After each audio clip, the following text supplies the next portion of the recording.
The text on my phone screen glowed in the dim light, each word cutting through the silence like a blade. Miss you already. Can't wait for next time. It was from Ethan, her best friend, and it had been sent to Claire, my wife, at 2:17 a.m. I froze, the hum of the fridge the only sound in the kitchen, my thumb hovering over the screen, heart racing like it might explode. I wasn't supposed to see this. Claire had left her phone unlocked, a rare lapse for someone who guarded it like a secret diary. I tried to convince myself it was nothing, just a harmless text between friends. But the words stung, each one digging under my skin. Claire and I had been married for 7 years. Our lives a quiet rhythm of shared moments and late-night TV. She was the type of woman who brightened a room, her laughter a melody that made everyone around her smile. Ethan had been in her life long before I came along. At first, I didn't mind him, his jokes, his easy grin, the way he made Claire laugh. But lately, something had changed. There were lingering glances, quick replies, hugs that lasted a little too long. When I mentioned it to Claire last week, she had gotten defensive, accusing me of being insecure. He's like a brother to me, she said. Stop making it weird. Standing there, I scrolled up, my stomach twisting in knots. The messages went back weeks, starting innocent, but gradually growing warmer, more secretive. Lunch tomorrow, Ethan wrote. Can't Mark's home? Claire replied. Sneak away. I'll make it quick. My chest tightened. She had told me she was going to yoga that day. Now, I imagined her sitting across from Ethan, laughing, her hand brushing his in a way she never did with me. I wanted to scream, to throw the phone across the room, but instead, I put it down, my hands shaking. The clock ticked towards 3 a.m., and Claire was upstairs, blissfully unaware of the storm swirling inside me. The next morning, I watched her at breakfast, trying to detect any hint of guilt in her usual warmth. She stirred her coffee, humming softly, her auburn hair catching the light. It all felt like a lie. Did you sleep okay? She asked, her voice light and carefree. I nodded, my throat tight. Yeah, you? She smiled, completely unaware. I wanted to confront her then, demand answers, but the words wouldn't come. What if I was wrong? What if I was just being insecure, as she said? Days passed, each one a tightrope walk between doubt and denial. I noticed things I hadn't before. Her phone always face down, the way she angled it away when texting, the faint scent of cedarwood cologne, Ethan's cologne on her scarf. I told myself it was nothing. Friends shared scents, didn't they? But at night, alone with my thoughts, the questions gnawed at me. Why did she laugh so much louder with him? Why did her eyes soften when his name came up? I started checking her phone when she showered, hating myself for it. Each new message was a puzzle piece, forming a picture I didn't want to see.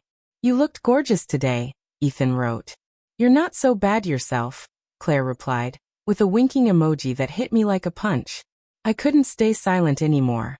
That Friday night, after dinner, I waited until Claire set down her wine glass. The living room was warm, the soft glow of fairy lights casting shadows on the walls. Claire, I said, my voice steadier than I felt. We need to talk about Ethan. Her eyes flicked up, wary. What about him? She asked, her tone defensive. You're too close with him. It's crossing a line. She laughed, but it was sharp, brittle.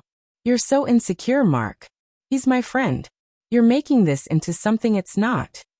But her hands were fidgeting, twisting the hem of her sweater, and I saw it, the flicker of guilt in her eyes. Am I?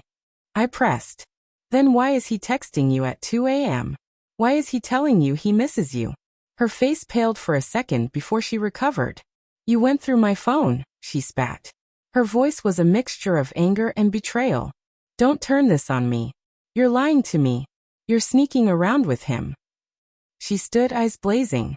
I'm not sneaking. He's my friend. You're blowing this out of proportion. But her voice cracked, and I knew I was right. The truth unfolded over the next week, each revelation a new wound. I found a receipt for a coffee shop she swore she hadn't visited. I overheard her on the phone with Ethan, promising him she'd figure it out. One afternoon I followed her. I saw them sitting too close on a bench, her head resting on his shoulder. It wasn't an affair, not yet, but it was worse.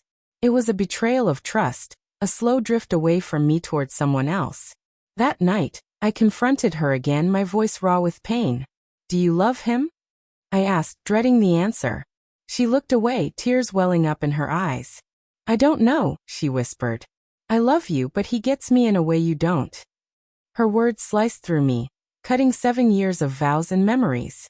I wanted to hate her. I wanted to hate Ethan. But all I felt was grief. She wasn't a villain. She was human, torn between loyalty and longing. I saw the struggle in her eyes, the guilt, the way she still reached for my hand in the night. But it wasn't enough. The next day, I moved out, leaving behind the house we'd built, the life I thought we'd share forever. A month later, sitting alone in a dimly lit bar, I got a text from Claire. I'm sorry. I ended things with Ethan. Can we talk? I stared at the message, my heart torn between hope and pain. Then another message came from an unknown number. A photo loaded slowly, showing Claire and Ethan laughing in a car, her hand on his thigh. The timestamp read an hour ago. The message accompanying the photo said, "She's lying to you again." The glass slipped from my hand and shattered on the floor. The noise of the bar faded, leaving only the sound of my heart breaking. Claire hadn't chosen me. Not really. And as I sat there, surrounded by strangers, I realized the hardest part. The betrayal wasn't just hers. It was mine, forever thinking love could be enough.